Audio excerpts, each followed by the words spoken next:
ఘనంగా నివాళులర్పించడానికి అవకాశం ఉంది. కానీ మనకున్నటువంటి సమయభావం తర్వాత దీనిపైన ఒక సభ పెట్టుకొని మళ్ళీ మాట్లాడే సందర్భం ఉంటే అది ప్లాన్ చేసుకుందాము. కానీ ఇవాళ మనం కామ్రేడ్ జియావుద్దీన్ గారికి ఘనంగా నివాళులర్పించడం అని అంటే ఆయన వృత్తిరీత్యా ఉపాధ్యాయుడు, కానీ ప్రవృత్తిరీత్యా సామాజిక సేవా తత్పరుడు. సమాజ సేవే ఒక ఉన్నతమైనటువంటి విలువగా భావించినటువంటి వ్యక్తిగా కామ్రేడ్ జియా గారిని మనం అర్థం చేసుకోవచ్చు.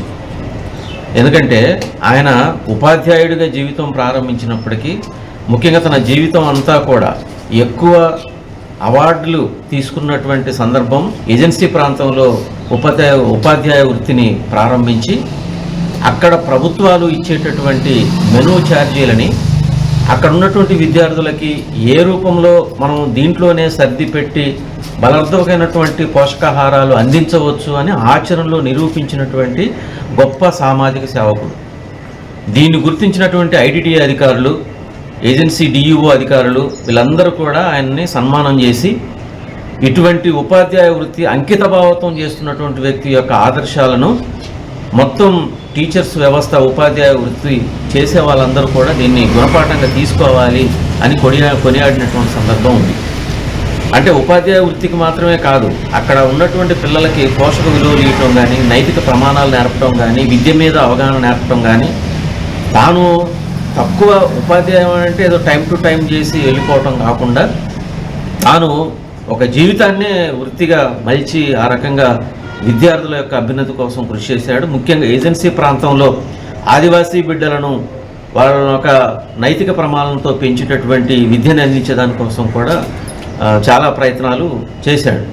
అదే కాదు, రాజకీయంగా కూడా ఉపాధ్యాయ వృత్తికి ఎదురవుతున్నటువంటి సవాళ్ళు, ఇబ్బందులు, పాలకవర్గాలు అనుసరిస్తున్నటువంటి విధానాల ఫలితంగా జరిగే నష్టాలను కూడా ఆయన ఉద్యమాల రూపంలో ఐటిడిఏ కేంద్రంలో జరిగినటువంటి అనేక ఉద్యమాలకు నాయకత్వం వహించాడు. ఆ ఉద్యమాల ఫలితంగా అనేక విజయాలు సాధించడం జరిగింది.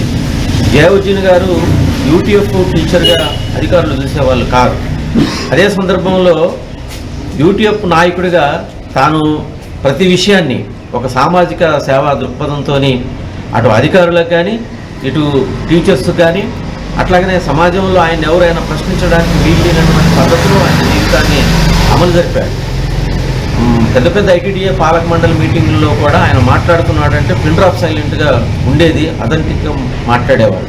ఆ రకమైనటువంటి ఒక మంచి ఉపాధ్యాయుని ఈ సమాజం కోల్పోయిందని మనం భావించవచ్చు మనకు తెలిసినటువంటి ఈ పరిణామంలోనే.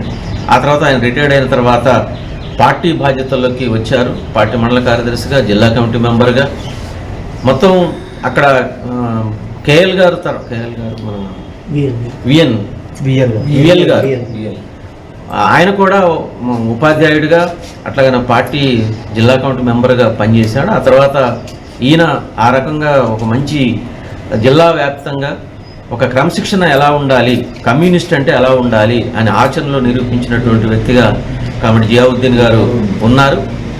ఆయన పుట్టుక నేపథ్యం మనందరికీ తెలుసు. ముస్లిం మతంలో పుట్టినప్పటికీ ఆ ఛాందస భావాల వైపు ఎటు వెళ్ళకోకుండా కమ్యూనిస్టు భావాల వైపు, విప్లవ భావాల వైపే ఆయన జీవితాన్ని మలిచినటువంటి పరిస్థితి ఉంది. ఇప్పుడు ఆయన కుమారుడు కూడా, ఆయన కుటుంబ నేపథ్యం కూడా అంటే ఒక ఇస్లామిక్ మతంలో పుట్టినప్పటికీ ఆ భావాలు కాకుండా ఛాందస భావాలే ఎక్కువ ఉంటాయి.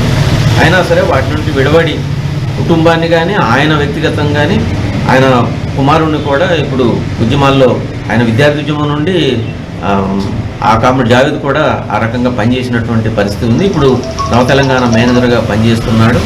ఏమైనప్పటికీ నేటి తరం కామ్రేడ్ జియావుద్దీన్ గారిని ముఖ్యంగా కమ్యూనిస్టు విలువలతో కూడినటువంటి జీవితాన్ని ప్రసాదించినటువంటి ఆచరణాత్మక కమ్యూనిస్టుగా ఉన్నటువంటి జియావుద్దీన్ గారికి మన పార్టీ జిల్లా కమిటీ తరఫున విప్లవ జోహార్లు అర్పిస్తూ వారి యొక్క ఆశయాలు ముందుకు తీసుకుపోవడానికి మనందరం పునరంకితం కావాలని చెప్పేసి విజ్ఞప్తి చేస్తూ నాకు అవకాశం ఇచ్చినందుకు ధన్యవాదాలు.